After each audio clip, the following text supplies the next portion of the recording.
Horror stories. Story 1. True story time. I was about 4 or 5 years old and my parents had just separated. My mom was living in a 2-bedroom apartment. I had my own room, but I preferred to sleep in her bed whenever I was staying with her. Our 2 bedrooms were at the end of a hallway, directly across from each other. Our apartment was on the first floor, and I remember that it was in the middle of the summer and my mom had a window open her room, which was directly behind the bed, above the headboard. Anyways, I woke up in the middle of the night and remember sitting up and seeing that our cat was sitting in the door frame of my mom's room. Her door was open and you could partially see into my bedroom. This was strange because our cat was typically always in bed with us. As I was watching him, he walked into my bedroom and meowed. I turned to face my mom and wake her up. In the 3/4 seconds it took her to wake up and ask me what was wrong, we both looked back up in the door frame, and there was a man standing by my open door, making his way out of my bedroom. I still don't know how she managed to do it so quickly, but my mother proceeded to pick me up and literally throw me out of the screen window again. We were on the first floor, and it was maybe a 3-foot drop to the ground. She quickly followed, and we were able to start screaming for help, and someone called 911. The police came but didn't see any signs of forced entry. Only that our front door was unlocked, which led them to believe the man must have exited that way. The strange thing was that my mom swore up and down that she had locked the door that night, with the deadbolt and chain lock. About a week later, she was cleaning the kitchen and opened up our water heater closet and found a notebook with names and drawings, as well as a pair of gloves and some gum wrappers. The police were called again, but all they could do was speculate that the man had been in our house and hid until we were asleep. Story 2. I was sitting in my room, after getting out of work, on the second floor. Little bro is downstairs watching TV. The dog is in the hallway outside my door sleeping. All of a sudden, dog starts making all kinds of racket, jumping around, barking, clacking nails, howling. I go to get up to see what's up, and I hear, "Oh, that's a good girl," in a male voice. It didn't sound like little bro, so I go, "Oh, you're home early," thinking it is my dad's friend / our roomie as I open the door. Soon as I'm out there is no one at all but the dog wagging her tail staring at the empty end of the hallway. Little bro comes upstairs to yell at me for getting his dog riled up. Said he heard the same voice thinking it was me or our roommate. We did a once-over of the house with my butterfly knife and his BB gun, and there was nobody. Still gives me the spooks to this day. Story 3.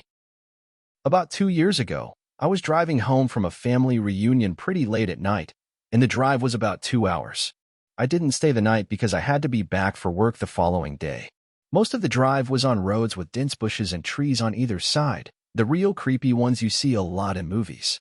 Anyway, I had been driving about 45 minutes, and I was starting to get really tired. You know how sometimes you just suddenly become really tired, out of nowhere? Well, yeah, that happened to me. I knew I wasn't going to last, but I didn't come across any place that I felt I could park and safely sleep.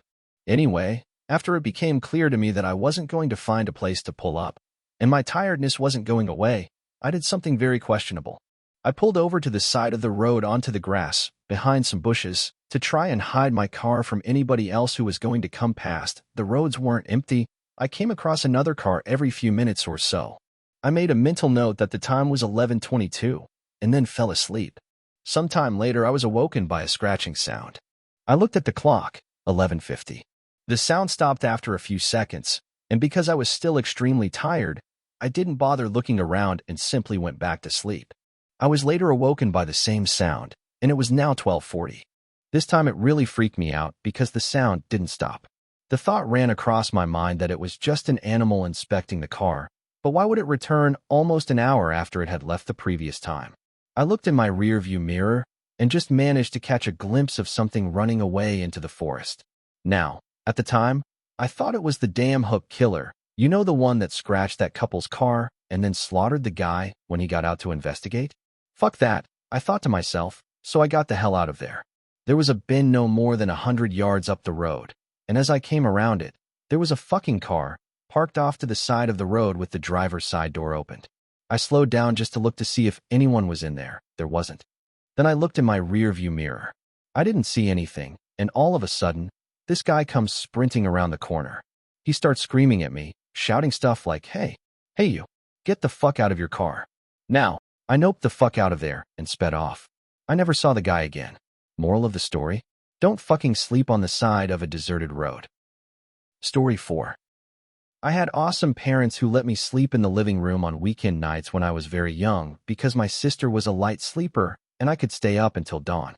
But of course I always end up sleeping on the couch because Nick at Night made me tried. So, one night I wake up to the prickly feeling. Like an instinct. Just bolted into a sitting position and stared out the front window.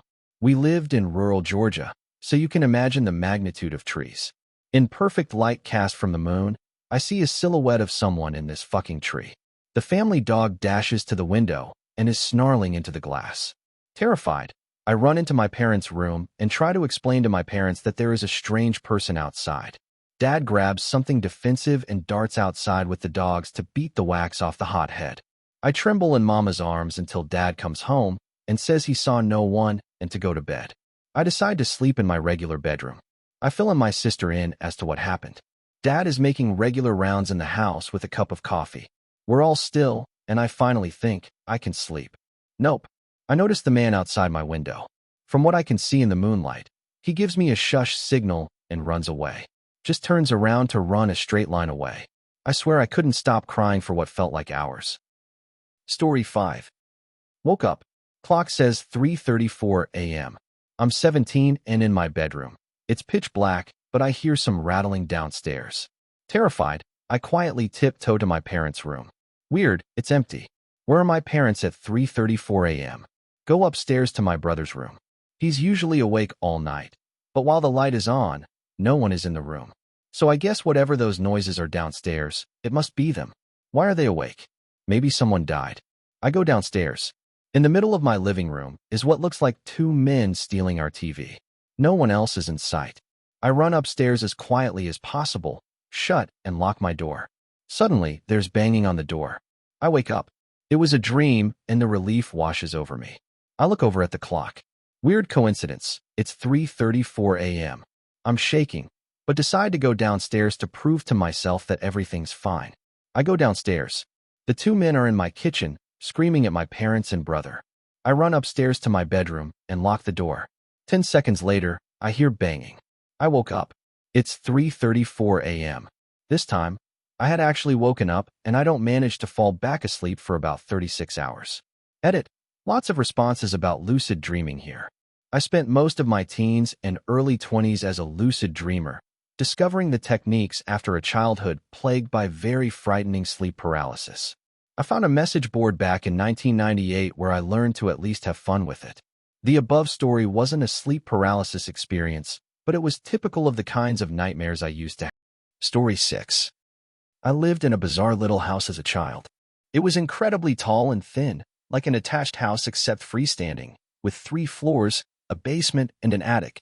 It was full of quirks, such as 2 fully functional fireplaces, a shower stall in the center of the basement, a backyard so small that you could not take 5 paces without hitting the fence, and an old-timey rope-pull dumbwaiter that led from the kitchen to my bedroom. I loved that weird little place, but unfortunately it was incredibly old, and half of its charm was the fact that it seemed to have been designed by an inarticulate conclave of lunatics. And eventually the repair costs exceeded what my parents were willing to sink into it, and we had to move. Preparing for the move was a chore. I packed most of my stuff myself, and I had taken to throwing stuff down the dumbwaiter and shoving all my clothes so thickly in my closet that they became a single, solid brick of fabric. While clearing that closet out, in fact, I came across a feature I hadn't noticed before, an attic entrance in the roof. Being an adventurous kid, I opened her up, stood on the clothes brick, and began my first and last exploration into the topmost part of our weird little house. The first thing I noticed was that it wasn't as dark as it should have been. The place was strung with old, red Christmas lights which still burned with leftover incandescence, and a dozen little cracks and holes peeped down into all the bedrooms below. The second thing I noticed was that the place was set up for habitation. The insulation was plasticked away, there was an old gurney piled with sleeping bags and sheets, and a rusted mint green refrigerator which still worked when I tested it. The third thing was the bones. There were a lot of bones. I was a kid at the time, with a limited understanding of anatomy, but there were bones of all types heaped into a series of piles around the center of the attic. Small and large, clean and white, from every and any imaginable sort of creature, haphazardly stacked in a half-dozen osseous clumps. 2 of them were blackened, as if someone had tried to burn them. and the walls nearest those blackened piles were scrawled in dark bone charm messages. Mostly they were just smears, but the word sorry appeared more than once. That room had been sitting over my head for 8 years while I slept. Story 7. A week after gaining my CPR certification, I had to try and perform CPR on a woman dying of a heroin, probably other drugs too, overdose. I was at a thrift store with some friends looking for Halloween costumes, and someone came in saying that someone was passed out in the parking lot. I was in the dressing room, and it just got super quiet, so I came out and told them I was certified and I'd go take a look and that they needed to call 911. I go outside and don't see anyone on the ground. Someone comes out and shouts that the person is in the car that's parked far out by itself. I ran over and honestly freaked the fuck out. She was pretty much already dead. Completely blue in the face, slumped against her car window. She had the red druggy rings around her eyes, but those were blue too because she was so oxygen deprived. We opened the door, and I'll never forget that when we turned her head to see if she still had a pulse, she had tears running down her face. We pulled her out of the car, put her on the ground, and took her pulse again because the first person to do it wasn't sure. We started CPR, and the ambulance arrived about a minute after. They got her strapped up and in and continued CPR. They had another ambulance come, and those EMTs got out, and there was literally like 6 of them surrounding her. The cop told us they had administered some type of drug that can apparently reverse heroin overdoses if given in time, but she was pretty much dead already. They would do the necessary stuff until they could get to the hospital and call it, according to him. I also remember when we opened the door there was heroin needles and empty pill bottles all over the floor. She wasn't very old. We also think she had kids. She had some toys and a car seat, plus 2 names tattooed on her. Story 8. I was delivering a hot tub to this contractor/realtor in this fancy, gated community near Branson, Missouri. When I arrived, the construction workers were in charge of telling me where the thing was supposed to go. It was going on the 4th floor balcony, but because of the way the house was built, the 4th floor was ground floor. The other 3 floors were on the side of a hill, but the driveway was even with the first 4th floor entrance, if that makes sense. So, a lot of construction going on, but to get the hot tub on the balcony, I had to make a ramp, take it from the drive, down into the yard, up a ramp to the porch, through the living room door, across the living room, out the back patio doors onto the deck. Problem with this was, the deck was unfinished. A huge section of decking was missing.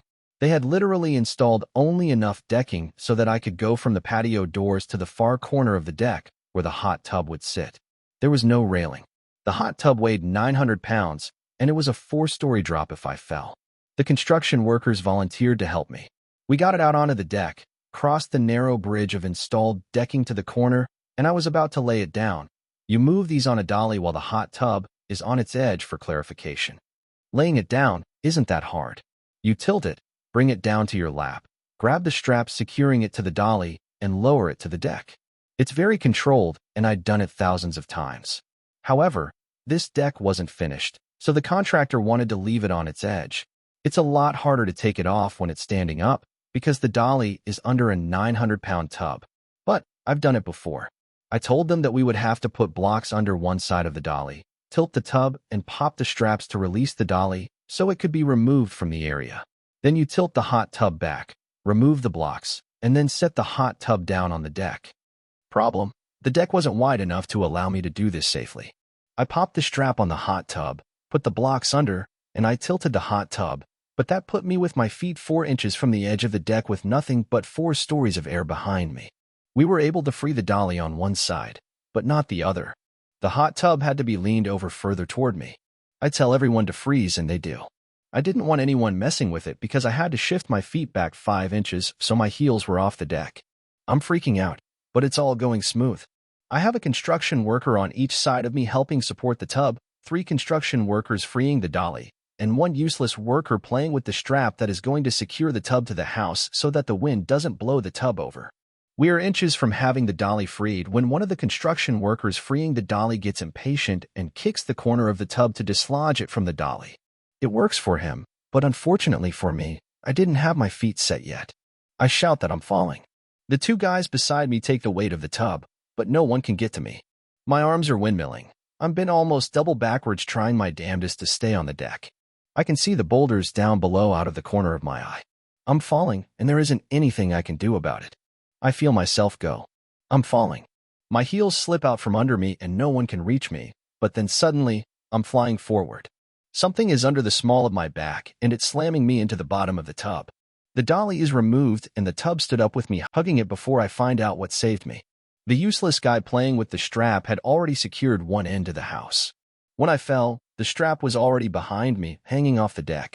The construction worker pulled it tight with all his might, arresting my fall. It wasn't there for that purpose, but he saved my life that day. I would have been dead if not for him. I thanked him by sending him and his wife and kid to Breckenridge, Colorado for Christmas. It was actually a vacation I'd saved for and was about to surprise my wife and daughter with, but I felt he deserved it more. Plus, my wife and daughter didn't know anything about it. Yeah, that was one of my most scariest moments ever. Story 9. Okay, this is 100% true. I'm 23 now, and this happened about 10 years ago, so I was probably 13 or 14. Anyway, I used to skateboard all the time with my friends Tim and Brandon. One day, we got done skating, and we decided to go to July 11th to get some food/drinks before we went home. Remember, I was only 13/14, so we weren't driving. We had skated to the July 11th and were planning on skating/walking back home. Anyway, we buy our drinks and we left the store. We walked to the parking lot's exit and prepared to cross the highway. It's not a bust highway, since it's a small town. While we waited for the traffic light to turn red so that we could cross, I looked behind me at the 7-Eleven gas pumps. I noticed a 40 to 50-year-old man pumping gas into his white truck. He stared at me, and before I knew it, he dropped the gas pump and jumped into his truck. He slammed on the gas and sped straight at my friends and I. He missed us, but he grazed my arm and knocked my skateboard out of my hand. My friend, Brandon, screamed, "WTF? You fucking dick," as the man peeled out and sped into the parking lot next to 7-Eleven. I swear to God, he drove through a ditch, which was between 7-Eleven's parking lot and the parking lot he was in, and tried to run us over again. This is where it got bad. The three of us started running at full speed across the highway and toward the local library, which is like 2 to 3 blocks from July 11th. When we were about 1/2 a block away, I looked back and saw the maniac speeding toward us, full of rage. Brandon and Tim ran up to the library doors, and I ran towards the woods. It was Sunday, so I knew the library was closed, and there was a trail in the woods which led to my backyard. Meanwhile, this maniac peeled into the parking lot and hopped out of his truck. I looked behind me before escaping into the woods and saw him grab either a shotgun or a crowbar. I was pretty far away at this point, and I was freaking out, so my vision wasn't great from the bed of his truck. I ran all the way home. When I got to my street, my neighbor Tim's dad told me to get in his car because we had to go to the video store, which is where Tim's mom worked. When I got there, I found Tim and Brandon. They ran to the video store after realizing that the library was closed, and 3 cops. A minute later, my mom came in, crying her eyes out because Brandon and Tim told her they didn't know if I lived or not. Everyone had thought that I was captured. Tim told me that he saw the guy running after me into the woods, which is scary because I thought the maniac was chasing them, not me. Anyway, he was never caught, and I spent the next 5 years worrying about every white truck I saw. Story 10. This is not supernatural creepy, but is one of the more disturbing and surreal experiences of my life. One early morning a few short years ago, I am walking to my bus stop and eating a banana. It is dark, misty, around 5 a.m., and I am internally debating something trivial, like if I want my daily Starbucks before or after the commute. As I approach the dimly lit corner on my street, a tall man in a black mask steps out of the dark alleyway to my left. Sleepy and disoriented, I barely acknowledge him. When he shouts, "Put down your purse," and points his gun to my head, things start to click. The man says, "Put down your bags," and I tell him, Okay, I'm putting them down over here." He orders me to walk over to him, toward the alley, and get down on the ground, and I agree, I'm coming, okay. My heart is beating 1,000,000 miles a minute, and my hands still smell sticky with banana. I know I need to get away. I don't know why, but my mouth won't stop working. Look, see, I'm on the ground. My stuff is over there. Please just take my stuff, but he doesn't like it. Shut the F up, okay? He gets on top of me and puts the gun to my head. At this point, I should mention the fact that I'm on my way to coach a high school practice and I'm dressed like a dude. Huge baggy pants, hat, jacket. If not for my telltale voice, I'd look like a prepubescent 90s rap star. Anyway, as the guy gets on top of me, gun to my head, he looks at me and pauses. I can't tell you why I know this, but I swear that at this moment, it clicks for him that I'm a woman. He gets off of me, stands up, and points to the dark alley. Come with me. My stomach hurts. I remember that there have been a recent rash of sexual assaults in my neighborhood, during the daytime no less. When the man points down that dirty alleyway, my internal voice speaks the F up. Says voice number 1, there was no way in hell you were going to go down there without a fight. But he has a gun, you dipshit, replies voice number 2. Thing follow me, the real voice, his voice, hollers. So I do what I do best. I talk. I'm coming. I'm following you. I call. And the man makes a crucial mistake. He believes me. I take 1, 2 tiny steps backwards, toward the sidewalk. And he turns his body, and his gun, toward the alley. This is my moment. I take a deep breath, tuck my head down in case he starts shooting, and start sprinting away. I hear a voice screaming in a high-pitched wail before I realize that it's mine. After running 6 or 7 blocks, I head back to my apartment, hoping he's not there to see where I lived. The police check out the alleyway an hour later, but the potential attacker is long gone. The only evidence of the encounter is my banana peel browning in the alleyway and the adrenaline rush that I couldn't shake for days. I would be lying if I said that that experience doesn't bother me still, but I'm so fortunate to mainly be haunted by the what-ifs and not the what-did's. Story 11. When I was a child, I lived in an old Victorian house, and I would always hear laughing while I was trying to sleep. I was an only child with a single mother, and when I was about 5 to 6, I would wake up hearing laughter in the hallway in the middle of the night. After mentioning this to my mom, she swore it was probably just the TV being left on late. One night, I awoke hearing the laughter in my room. I went to sit up but felt like there was someone holding my shoulders down, invisible hands gripping into my shoulders while I heard laughing. I screamed my little heart out. My mom ran into my room, flicking on the bedside lamp, convincing me it was just a dream, until I said, but my shoulders hurt. She lifted up my t-shirt, and there were 2 adult-sized handprints on my shoulders. I honestly thought I had imagined it, and that it had never happened, but the other day I mentioned it in passing to my mom, and she went blanket white and said, I don't want to remember that. Story 12. When I was in high school, I had a really good friend who lived next door to a house that was always up for sale. People would move out in the middle of the night without a word, and it hadn't had the same owner for more than 6 months straight for a couple of years. One night we were really bored, and he suggested we go explore the house next door since it had sat empty for a while. We go around back, and there's a dog door that he can crawl through, and he unlocks the door and lets me in. The house itself is really unremarkable. It looked like it was built in maybe the 1950s and was a craftsman-style house in an older, nicer part of town. My friend's house was similarly built. The kitchen had a really nice built-in breakfast table set against a picture window. The house's electricity was off, but you could see the street light through the window. My friend and I sit down, on the floor, across from this table, and are just hanging out, talking. Why? Who knows? All of a sudden my friend screams, and in that instant, my vision goes black. But it wasn't that I just couldn't see, my body was engulfed in this sickly coldness from head to toe. I start screaming, and I feel my friend's hand grabbing mine and pulling me in some direction forcefully. My vision slowly comes back, and I start to warm up when I realize that we're outside under the street light. It was December and should have been much warmer inside of that house. Finally, I look at my friend, and he looks scared. I'm really confused and kind of panic myself and finally ask him what happened. He says that as I was talking, a black thing. This figure that was all black and only had the vague shape of a girl crawled out from under the table and sat on top of me. Apparently, I started groping around with my eyes wide open, like I couldn't see, and he was so freaked out he pulled me out of the house. We're still friends, and we bring it up every now and then, but the story itself never changes, and it still sends chills down my spine. To this day, I've never felt such blackness or coldness in my life. It was palpable, almost sticky. For a couple of days afterward, I couldn't shake this unsettling feeling, and I could never walk past that house again. Ugh, I'm scared to get out of bed now. Story 13. When we first moved into the house I grew up in, I used to hear things calling my name from the opposite end of the house. Like, I would be in my room playing with Legos or something, and I would hear my dad call my name from his room. So I'd go to my parents' bedroom and ask them what they wanted, and they'd always tell me that they never called my name. Being a little kid, I honestly started to think that they were playing a joke on me, because this happened about once every couple of days. Well, one night it happened and I went to ask them what they wanted, like always. But right as I stepped into their room, I heard my mom's voice calling for me from the living room, which is all the way on the other side of the house. It was at that exact point that I knew no one was tricking me, because I was looking at both of my parents sitting in front of me.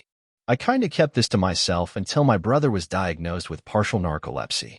One of the symptoms of narcolepsy is apparently oral hallucinations, so I thought maybe I had it too. Went and got myself checked, completely fine. So I have no idea what was calling my name all those years, and I still hear it at night whenever I come visit and stay over. Story 14. Okay, so this happened to me last summer when I was back at my parents' house during the holidays. It was around 3 a.m., and I was in my room on my computer when I got a call from my sister. Now that was already a little bit weird since my sister's room is just down the hallway from mine, and she could have just came in my room. I went to pick up and the call ended as soon as I reached the phone. I figured that she wanted to speak with me, so I got up and went to her room. As soon as I reached her door, she started screaming that someone was in the room with her, so I busted in, and of course nobody was here. After she stopped crying, she told me that she woke up and saw a dark shadow just centimeters from her face, and that's when she screamed. So I told her that she called me. She told me that her phone is not in her room, and that she was sleeping. Sure enough, her phone is actually downstairs in her purse. The weird part is that I have the log of her call on my phone, but she doesn't. Never managed to explain this one. Story 15. I was 16 and woke up in the middle of the night to seeing my clothes being rustled about in my doorway. After washing my clothes, I like to hang dry them on my door frame. I notice some really gray Vena-looking legs, and then I see these really long pointed sticks moving through my clothes. It took me a second, but my sleepy eyes adjusted to see one of the most grotesque demon-looking motherfuckers I have ever seen. He was extremely skinny and had a distended stomach. His skin was gray and veiny, and those long sticks were his fingers. His chin was long, his eyes had no lids on them, and were unusually big. His tiny mouth was in a pucker and moved like he was eating an imaginary lollipop. His hunchback looked as though it tore out of the strange hospital gown he was wearing. He just stared at me, and I tried to scream my grandmother awake, who was sharing a room with me for the weekend. He wouldn't stop staring, and I stared back and tried to shake my grandmother awake. I started noticing other things about him, like how large and cone-like his head was and how hairless and shriveled he looked as he stood still, surprised I could see him. My grandmother woke up, looked towards the door, and he was gone. In the weeks leading to this encounter, I had been experiencing strange things in my house, like my bedroom door slamming and locking on its own. One night, I woke up to what felt like several hands touching my feet and legs and horrible nightmares. After the experience with this strange gray man, I told my parents, and they had my room exorcised. If an exorcism really made those horrible things stop or gave me peace of mind from things I was manifesting myself. All I know is I don't experience those things anymore, and I'll never sleep with the door open again.